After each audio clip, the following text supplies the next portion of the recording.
ọwọ́ tẹ ọlọ́pàá tó yìnbọn pa gbajúmọ̀ olórin Igbo-Jah Lójú Agbo. ọlọ́pàá tí wọ́n ti gbaṣọ lára rẹ̀ Joseph Ozonwanji òun ní ilé-ẹjọ́ ti ní kí ó máa gba atẹ́gùn lọ́gbà ẹ̀wọ̀n fún ìṣekúpani gbajúmọ̀ olórin Ogene Okezie Iwamba ẹni tí ọ̀pọ̀ mọ̀ sí Igbo-Jah.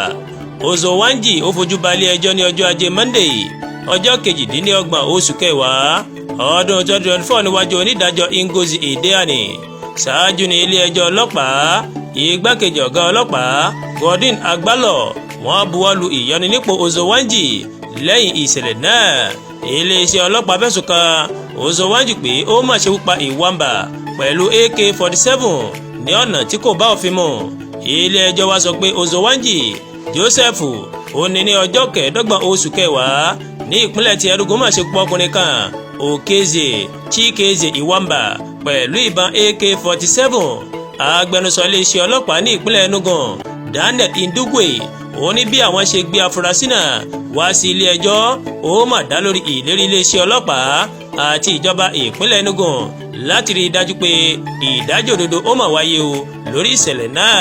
ní ọjọ́ 25 oṣù kẹwàá ó ní Ozonwanji tó jẹ́ òṣìṣẹ́ iléeṣẹ́ ọlọ́pàá ní ìpínlẹ̀ Enugu ó mà ló mà yìnbọn lu gbajúmọ̀ olórin Ogene Okezie Chikezie Iwamba ẹni tí ọ̀pọ̀ mọ̀ sí Igbo-Jah. wọ́n ní ọ̀pọ̀ aráàlú ó mà ló mà tú síta láti ṣe ìfẹ̀hónúhàn lórí ìṣẹ̀lẹ̀ náà tí wọ́n sì ń pè fún ìdájọ́ òdodo.